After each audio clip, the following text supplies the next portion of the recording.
So after 4 Disney Plus Marvel shows, plus Black Widow and Shang-Chi and the Eternals, I was just starting to feel some Marvel fatigue. It's just been a lot of content to consume, and Eternals was very meh. And then I caught up on Hawkeye, and I felt that nerd spark again. And then I watched Spider-Man No Way Home, and it just reignited that Marvel fanboy inside me. Things are back on track, and I'm excited for the MCU again. Let's discuss some Spider-Man.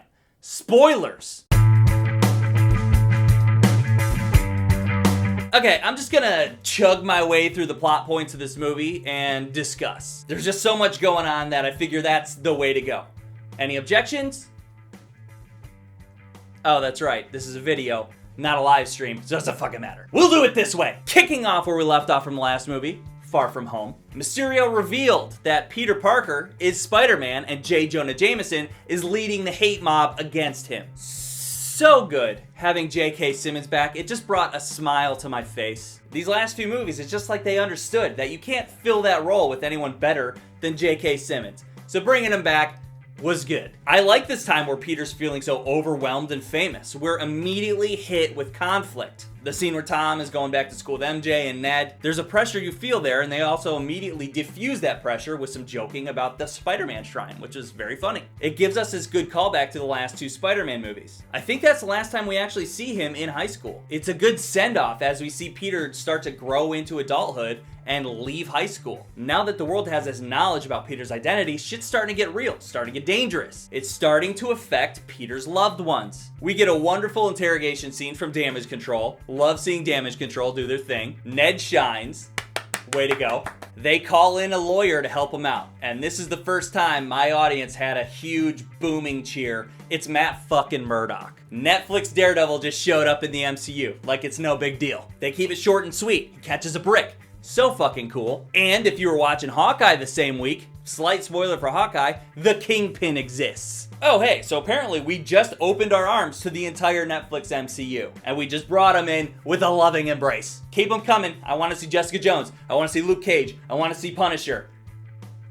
We can hold off on Iron Fist. I need those characters in my shit ASAP. Now we got Peter going to Doctor Strange for some help. I'm just loving that Wong is the Sorcerer Supreme. On a technicality. I'll take it. Strange decides to cast a spell with very little convincing, and that starts my slight nitpick of Doctor Strange in this movie. He's a bit of a pushover, and I'm also starting to get slightly annoyed at how Doctor Strange's powers seem to vary based on what the movie needs him to be. Is this the all-powerful Sorcerer Supreme that single-handedly took on Dormammu by himself and outsmarted motherfucking Dormammu? Or is it not? That dude in this movie is not the same. At this point in Doctor Strange's MCU career, he's a lot less powerful than he should be. And he's a lot less powerful than he's revealed himself to be in the past. He, with the help of Peter, they botched the spell, and surprise, the villains from the last 2 Spider-Man franchises are in the MCU now. And these villains coming back, it just tickles my nerd nostalgia. It's fun to see these guys in this universe. Doc Ock,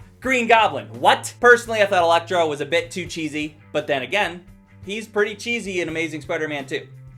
So, they did stay true to it. Power feels different. I like it. It's kind of lame, huh? So yeah, I guess they did keep true to his character, and they gave him an upgrade, which I thought was nice. Whenever he did electrical stuff, it was nice to see the Electro Star show up. All these villains were still true to their characters over the last 20 years, and it was great to see this film pay respect to those characters that were already created. Doctor Strange sets up this video game scenario where Peter's got to go out and catch all the villains and pop them into the Sanctum Sanctorum's basement. I thought that was a blast, and seeing all these villains together in one movie where they're all interacting with each other, I also thought that was a blast. I've got clashing nostalgias chatting with each other. I'm all about it. Strange wants to send them all back to their own respective universes and kill the spell, but it turns out it might kill a few of these characters. Sandman's kind of chilling in the corner because he knows he's not going to die. Peter, being Spider-Man, decides he wants to help and save these people because that's what Spider-Man does.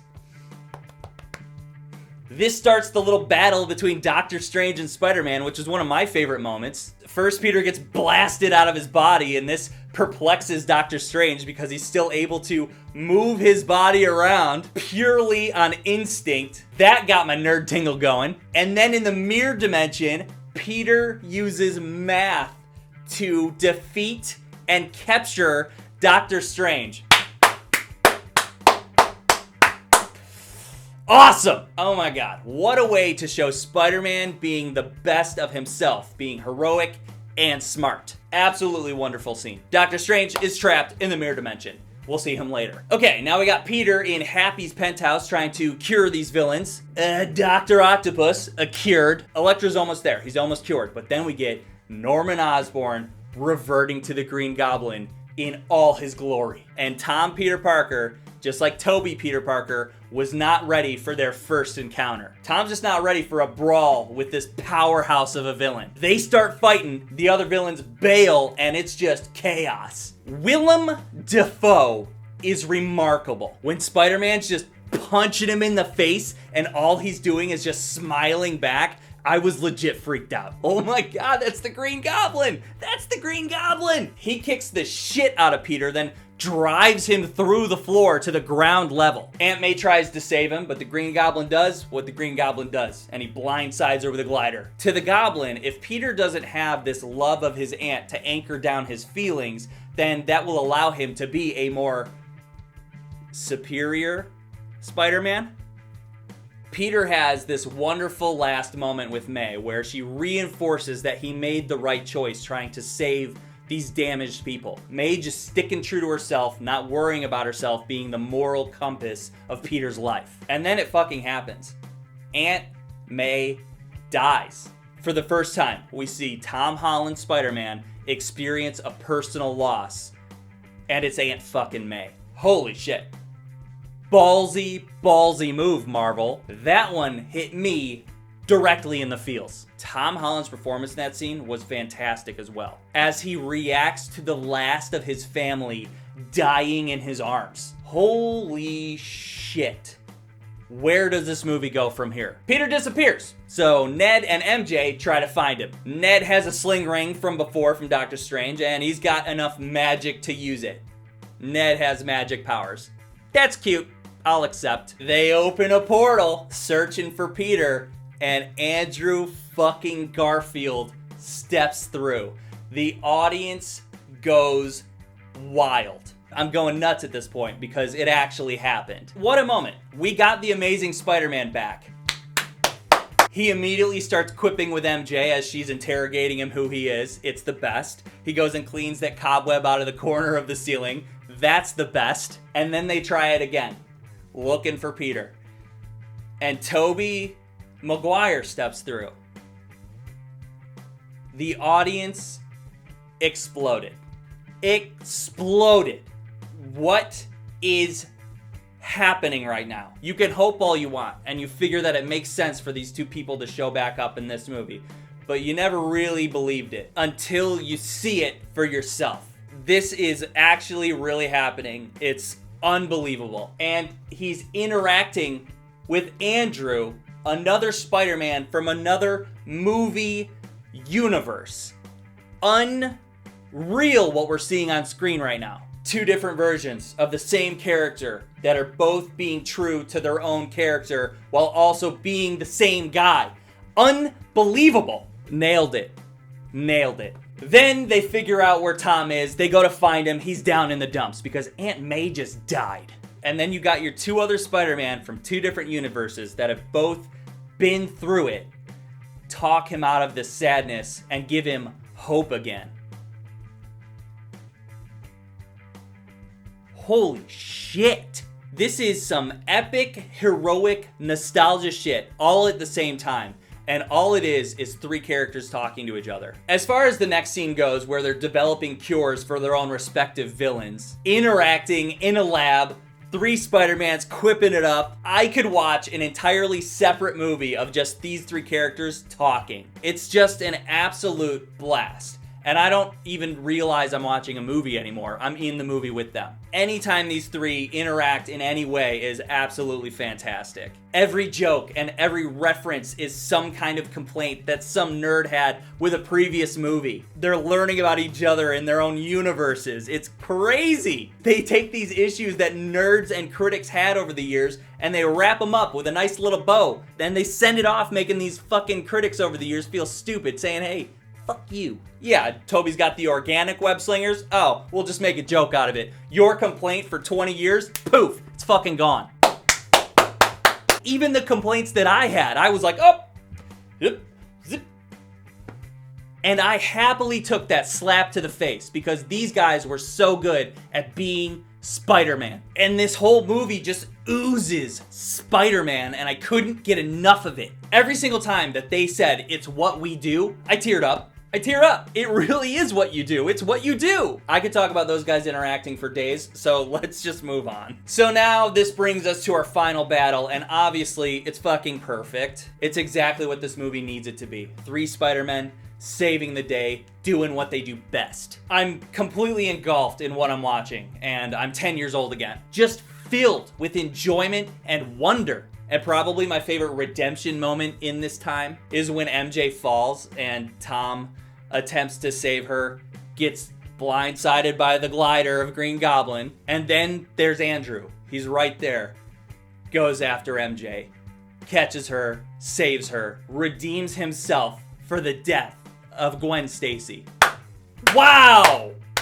Wow! Spider-Man, with the help of Doc Ock and a little bit of help from Doctor Strange, they save the day. The fight's winding down. We get Tom versus Green Goblin. Tom is vengeful. He's being the vengeful Peter Parker that Amazing Spider-Man warned him about and doesn't want him to become. He goes to kill the Goblin with his own glider. Great reference. And Tobey Maguire steps in to save him. He saves the Green Goblin from his universe. He redeems himself while also saving Tom Holland's character from becoming something he doesn't want to become. Tom realizes what he's doing. He drops the glider. Tobey gets stabbed, of course. Good shit right there. He's fine. Spider-Man's used to getting stabbed at this point. And then they cure Green Goblin. Norman is ashamed of what he's done. Beautiful. Doctor Strange is back trying to fix the universe because the spell exploded and is tearing apart the fabric of reality. Again, Doctor Strange's powers vary from movie to movie. It's slightly annoying. Tom offers up the solution to make everybody forget, which is the original spell. Doctor Strange begrudgingly agrees to it to save the universe. Then we get our goodbyes as everyone returns to their own universe. Peter tells MJ that she's gonna forget who he is while he notices the cut on her head. They all forget. The movie's winding down. Cut to sometime later, and Peter's going to MJ's work. He's all riled up and nervous about letting her know who he is and helping her remember who he is so they can be in love. They have themselves a cute little interaction while he orders coffee. Ned's chilling in the corner eating a donut. Then, as Peter's about to tell her who he is and what happened and what went down, trying to get her to remember, he notices that cut on her head. It's bandaged up now. She notices that he notices it, and she says, "It doesn't hurt anymore." And that's when we get Peter Parker realizing the weight of being Spider-Man. Spider-Man brings danger to his loved ones, and he has an opportunity here to save them from that danger and let them live happy, normal lives. Safe, happy, normal lives. So he leaves her work without telling her, and he begins to start his new life. We get to see Tom Holland Spider-Man become the fully rounded Spider-Man character that we all know and love. And it took this entire movie to make that happen. What a movie. Any small issues that I actually had with Tom Holland Spider-Man, they fixed in this movie, just like they fixed all the other Spider-Men from all the other movies. It's insane. Overall, I think this was an incredible movie. I don't even need to convince anyone to see it. There's too many amazing moments to even talk about. There were rumors sparking up about Sony taking back Tom Spider-Man to their universe to be part of their stupid Venom universe. But now after this movie, I think Sony understands they can't tell a story like Marvel can tell. And I think that this movie was a way for Kevin Feige, the Lord and Savior of the MCU, to tell Sony to fuck off. And I think that theory was proven in the mid-credit scene with Venom. Tom Hardy's Venom. He shows up, gets pulled into our universe like in the end of the fucking Venom movie, gets drunk, says some dumb Venom shit, and then Marvel throws him back into his universe. But wait, they left behind some symbiote to go find Peter in the future. That was Marvel saying, nah, we don't need your shitty Venom. We'll create our own Venom. We'll take it from here. Piss off. I'm excited for Marvel movies again. This movie did that. and with a little help from Hawkeye. When I was watching the 3 Spider-Men interact, I got this feeling that I hadn't felt in a long time. It was a very rare feeling when I'm watching movies. And I realized that it's the same feeling I got the first time I saw The Avengers. I was watching something that I never actually thought was possible. Marvel and Sony figured something out and they made the impossible possible again. And this movie not only showed me what was possible, they fucking nailed it.